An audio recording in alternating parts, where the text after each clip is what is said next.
Bagi kita yang sudah biasa mengikuti Pilpres dari 2014, 2019 hingga hari ini, sebenarnya apa yang dilakukan oleh Prabowo dengan kata-kata endasmu etik itu bukan barang baru sebenarnya. Artinya ini adalah kejadian-kejadian yang selalu diulang oleh Prabowo ketika dia harus berada di titik puncak emosi yang tertinggi. Yang selama ini ditunjukkan dengan joget-joget, seolah-olah dia ini orang yang betul-betul gemoy dan sebagainya. Ternyata pada satu situasi tertentu, pada akhirnya emosinya betul-betul mencapai puncaknya. Sehingga kemudian dalam satu ruang tertutup di Rakernasnya Partai Gerindra, dia mengatakan bahwa endasmu etik. Sejak dulu Prabowo selalu melakukan blunder dengan menggetok-getok podium sampai podiumnya rusak. Ini kan kejadian yang sudah biasa, termasuk menyerang Pak Jokowi misalnya dulu dengan berbagai perkataan-perkataan yang juga endasmu, perkataan-perkataan yang tidak sepatutnya dilontarkan oleh seorang calon pemimpin ketika itu. Tapi lucunya lagi, oleh kalangan orang dekatnya dikatakan bahwa ucapan endasmu etik ini adalah bercandaan. Tapi kalau memang candaan, ternyata orang yang membocorkan video itu hari ini diburu. Itu yang dikatakan oleh media. Dan dia dianggap sebagai penyusup. Lihat rekam jejaknya. Jangan pilih orang yang pernah melakukan berbagai pelanggaran di masa lalunya. Marilah pilih mereka yang sanggup mengakselerasi bangsa ini ke depan dan sanggup mengakomodasi berbagai impian anak muda hari ini. Banyak orang mengira bahwa dengan dukungan Jokowi secara terang-terangan ke Prabowo, maka otomatis Prabowo akan menang. Apalagi tim suksesnya Prabowo secara sistematis meneriakan satu putaran untuk Pilpres kali ini. Saya sih memprediksi kalau Pilpres 2024 ini tidak akan berlangsung satu putaran. Putaran kedua, Prabowo akan berhadapan dengan Ganjar. Ketika putaran kedua, Anies bisa jadi bergabung dengan Ganjar karena mereka berdua sama-sama muak dengan perilaku kekuasaan yang bermain jorok. Keterlibatan Paman Usman sebagai ketua Hakim Mahkamah Konstitusi yang berperan meloloskan Gibran dengan semua pelanggaran hukum yang membuat wajah banyak orang kaget. Kok Jokowi bisa begitu ya? Gibran bukannya jadi penambah suara Prabowo, malah jadi pemberat yang menarik suara Prabowo ke bawah. Padahal salah satu keinginan Prabowo dengan memaksa dirinya untuk bersedia dipasangkan dengan Gibran adalah peluang presiden untuk ikut membantu dia memenangkan pertandingan. Prabowo panik, istana juga panik ketika suara-suara negatif malah semakin keras dan di dalam hati banyak orang mereka menyimpan ketidaksukaan yang mendalam dengan situasi ini. Dan akibat dari itu, kampus-kampus mulai bergerak meneriakan politik dinasti, kecurangan, dan banyak lagi makian kepada presiden. Citra lucu dan bersahabat yang sukses dibangun oleh tim Prabowo sejak beberapa lama, lewat citra gemoynya itu, sekarang luntur tidak berbekas. Topeng gemoy itu hilanglah sudah langsung terlepas. Awalnya adalah penampilan Eyang Prabowo sendiri yang tidak terkontrol selama debat Capres. Emosinya terpancing. Lalu beberapa hari lalu, muncullah video yang viral itu. Sebuah video bocoran dari acara Rakernas Partai Gerindra merekam pidato Eyang Prabowo.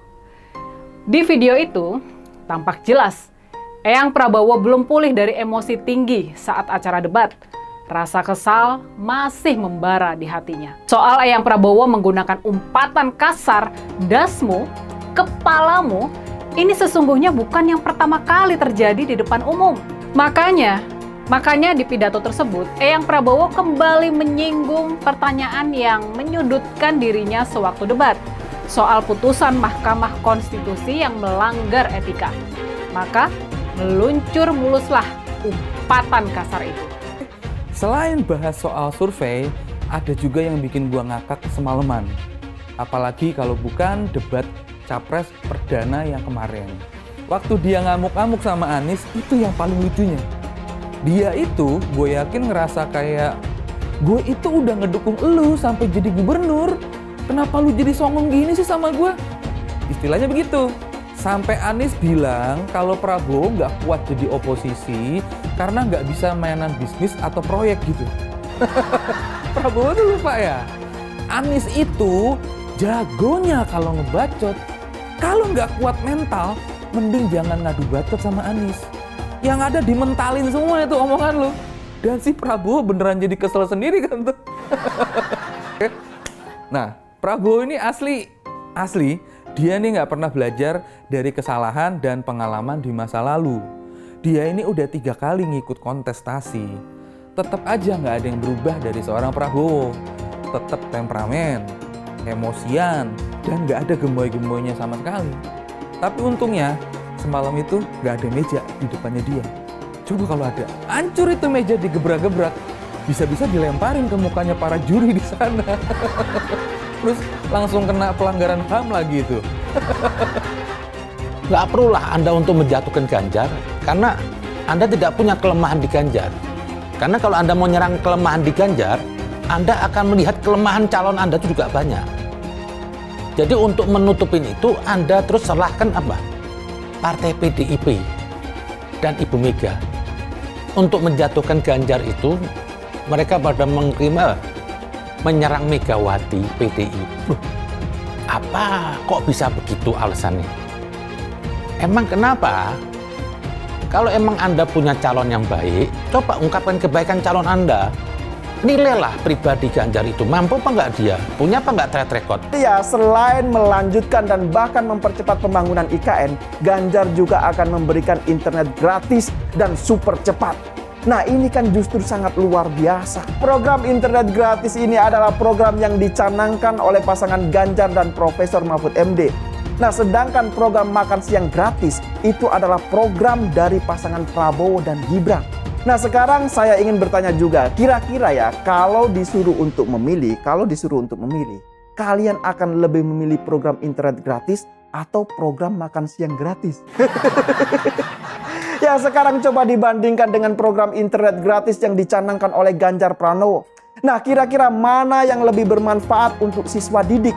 Saya yakin pasti akan lebih banyak yang memilih internet gratis daripada makan siang gratis. Si Gibran nggak datang lagi di acara debat cawapres yang diadakan oleh TV One. Mungkin dia sibuk kali ya, lagi bagi-bagiin makan siang, lagi bagi-bagiin minum susu, asam sulfat, kan? Siapa tahu dia lagi sibuk. Cuman kan katanya Gibran ini mewakili generasi anak muda yang cerdas, yang kreatif. Generasi milenial, generasi optimis, generasi emas. Diundang debat nggak dateng, alasannya sibuk. Itu aja kok dipertanyakan, dibawa santai aja, nggak boleh kayak gitu. Kamu bakal jadi calon pemimpin, Gibran. Banyak-banyaklah belajar dan membaca biar cerdas. Dari sini terlihat ada bau-bau kelicikan yang berjalan di dalam sistem. Soal anggaran, keamanan, dan backingan. Kita kebayang siapa yang paling diuntungkan oleh sandiwara yang besar ini. Gak mungkin ribuan orang itu gerak sendiri tanpa dikendalikan. Gak mungkin. Gak mungkin gerombolan itu manut-manut saja tanpa diinstrukturi. Kekacauan ini adalah tanda bahwa 2024 mengandung banyak sekali aroma busuk. Jelas sumbernya adalah akal bulus dan nafsu politik.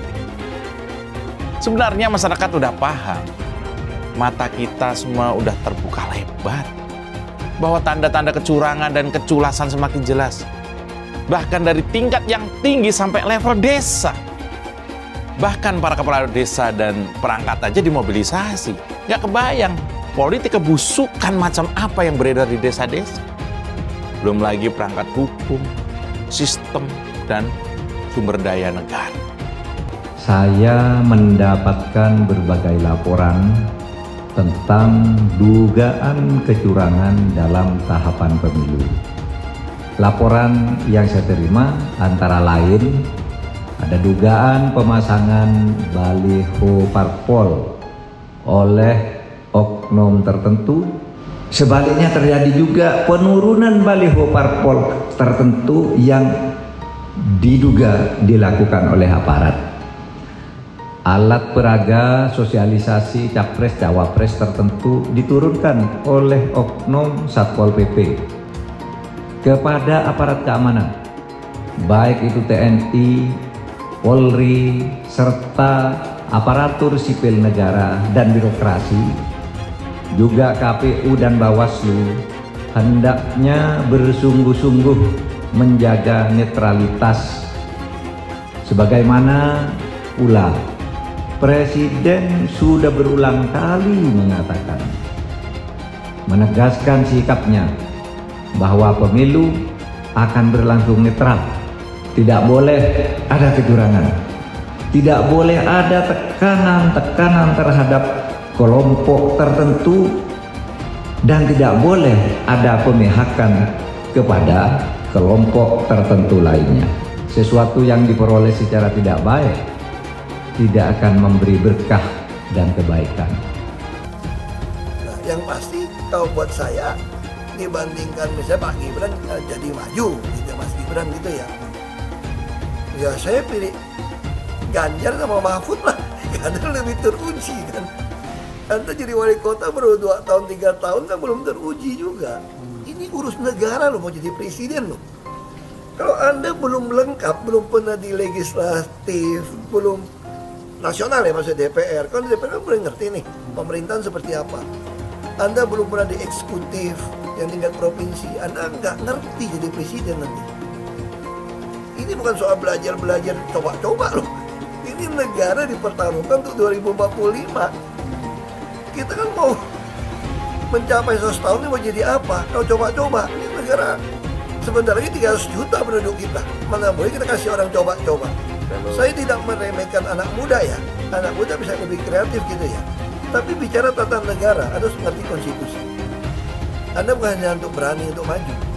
Kalau cuma berani maju, banyak bisa kita pilih orang berani maju. Tapi yang lengkap dengan track record ini kan butuh waktu pembuktian. Saya pasti pilih Pak Ganjar, Pak Mahfud yang lebih pengalaman. Saya tidak mau anak cucu saya harus nunggu sekian tahun lagi. Pengalaman Jakarta gitu kan, nunggu lagi mundur. Males sudah. Jadi kita nggak usah coba-coba deh. Udah jangan dengerin janji-janji manis orang. Saya mensyukuri kenapa kalah, kenapa ditahan. Saya bersyukur atas itu semua. Saya coba bayangkan ya, kalau seandainya waktu itu kita menang gitu ya, hari ini belum tentu kita bisa nikmati seperti ini. Kita bersyukur 5 tahun Tuhan izinkan kasih ke orang yang pintar ngomong untuk kerja.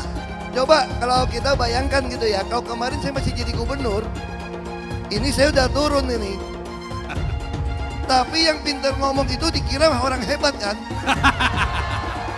Ini lebih berbahaya tahun 2024, langsung ketahuan karakternya. Langsung ketahuan itu. Di saya juga ada kutipan Pak di kamar saya Pak. Tulisannya, Jakarta telah mengambil keputusan yang fatal. Pancasila Soekarno, ketuhanan ada di pantat. Anak Tuhan dari mana? Kalau Yesus anak Tuhan, bidangnya siapa? Besok di seluruh wilayah Indonesia akan katakan dan iblis hanya menggoda orang yang beriman. Makanya jarang-jarang orang kafir kerasukan setan. Yang kerasukan setan itu orang baik-baik. Jarang, saya belum pernah nengok Cina kerasukan setan. Pernah tak Ahok itu kerasukan setan? Enggak, setannya juga. Karena sesama setan dilarang saling menggoda. Karena di salib itu ada jin kafir.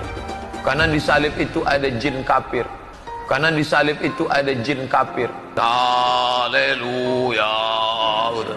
Kepalanya ke kiri apa ke kanan? Kepalanya ke kiri apa ke kanan? Tetap percaya salib itu lambang mulia, bukan jin.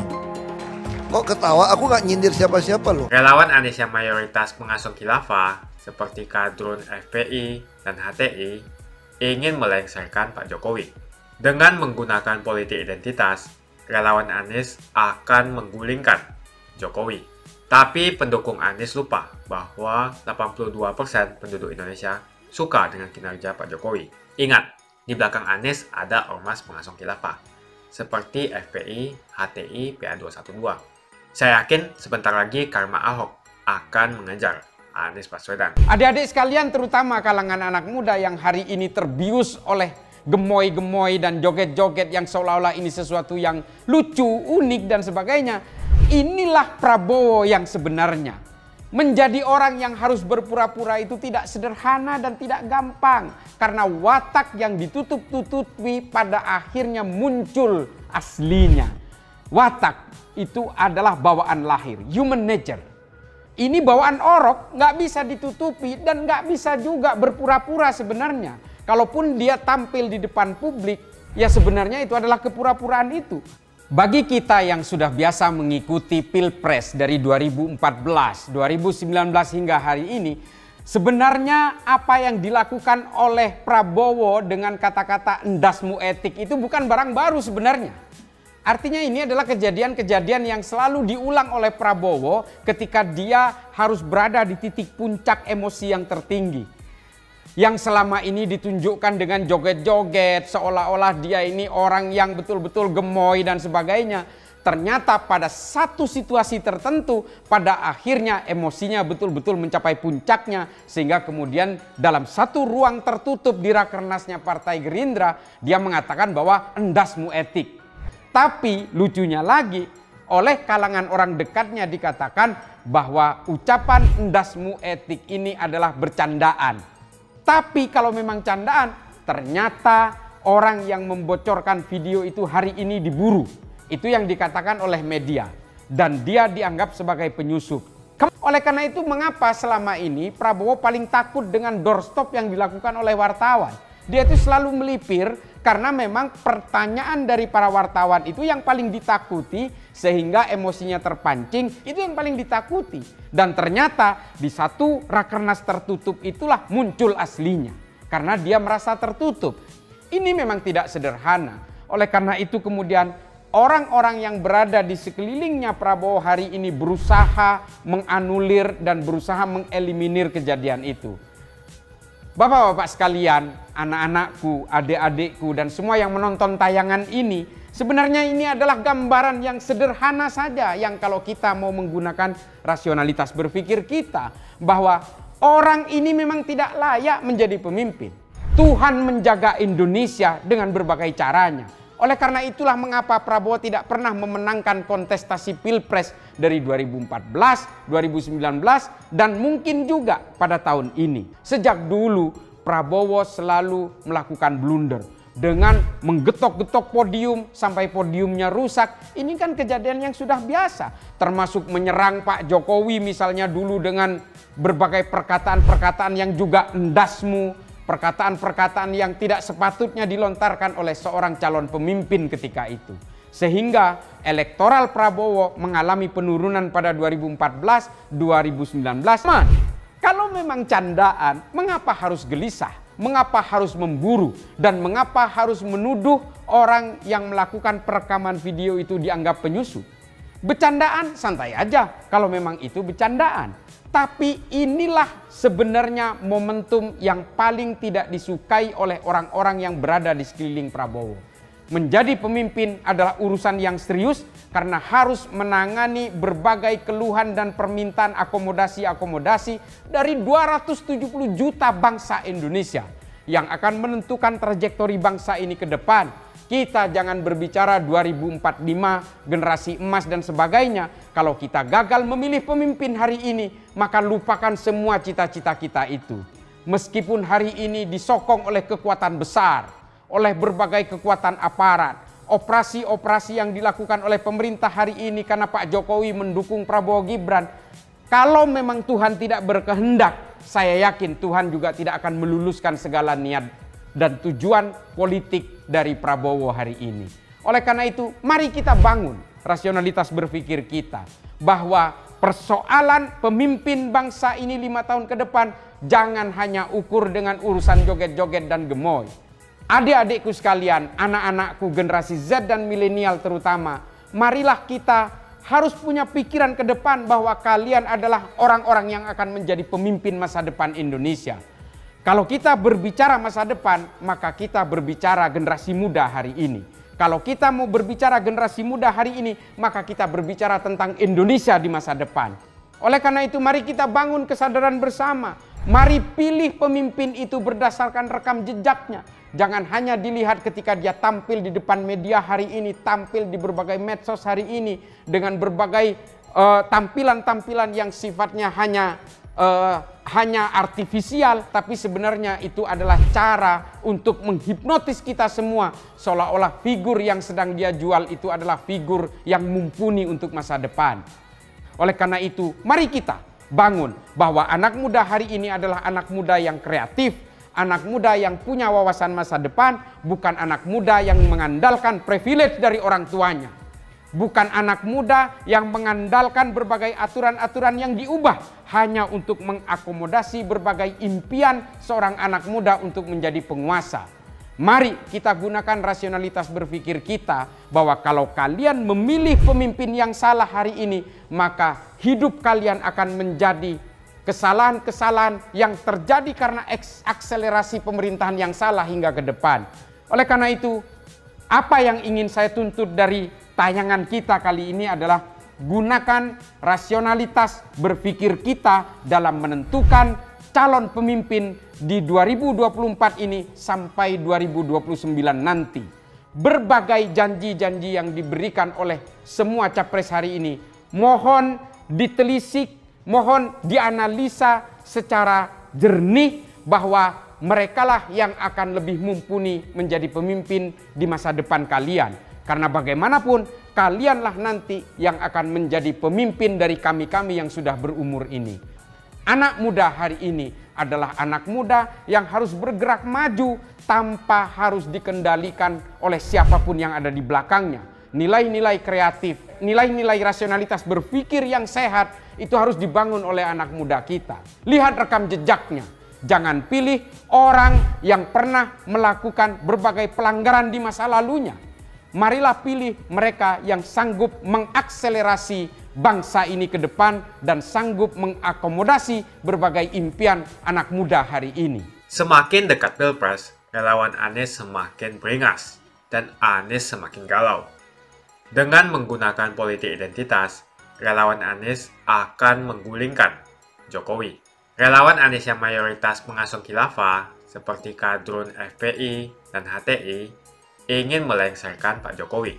Tapi pendukung Anies lupa bahwa 82% penduduk Indonesia suka dengan kinerja Pak Jokowi. Saya pikir kalau terjadi baku hantam, maka ada 82% yang akan menghajar kadrun pengasung khilafah itu. Kalau melihat perkembangan koalisi politik yang paling agresif memperluas basis kerjasama yang sudah konkret adalah koalisi Ganjar. Sejak Ganjar diumumkan oleh PDIP, sudah resmi koalisi Ganjar ini didukung oleh 3 partai, yaitu P3, Hanura, dan juga Perindo. Nasdem pun semakin pusing melihat Anies, karena elektabilitas Anies semakin jatuh. Dan banyak kader-kader Nasdem terjerat kasus korupsi, seperti belakangan kasus korupsi BTS. Kasus korupsi 8 triliun yang dilakukan oleh kader terbaik Nasdem yaitu Johnny G. Plate, ini sangat menghantam Partai Nasdem, Menteri dari Kementerian Pertanian, di mana ini juga adalah dari Partai Nasdem. Apalagi belakangan ada 120.000 kader dari Partai Nasdem pindah ke Partai Perindo. Semenjak Nasdem mengusung Anies, banyak sekali petaka yang diterima oleh Nasdem. Apakah ini merupakan karma dari Ahok? Silahkan komentar di kolom komentar. Yang jelas saya tidak akan memilih Anies, karena Anies bukan pribumi yang jelas. Dan Anies juga merupakan antitesis daripada Jokowi. Antitesis artinya bertolak belakangan dengan semua kebijakan Jokowi. Anies sudah terang-terangan menyebutkan dia tidak akan melanjutkan kinerja dari Pak Jokowi. Tidak ada infrastruktur yang akan dibangun jika Anies memimpin Indonesia 5 tahun ke depan. Lagi pula Anies juga didukung oleh khilafah dan pendukung Anies dari ormas seperti FPI dan juga HTI. Apa kita mau FPI dan HTI kembali di Indonesia jika Anies memimpin? Anies adalah bapak politik identitas yang menghalalkan segala cara untuk menggapai kekuasaan, termasuk menggunakan politik identitas berbasis agama. Kita lihat di kasus Ahok. Kita sudah bisa melihat kinerja Anies selama 5 tahun di Jakarta, dan ini merupakan rekam jejak Anies Baswedan. Tidak ada satupun janji yang dipenuhi dan tidak ada kinerja yang bisa dibanggakan. Dari DP 0%, OKOC, kelebihan bayar, Formula E, banjir, sumber resapan, jalan rusak, dan gonta-ganti nama jalan.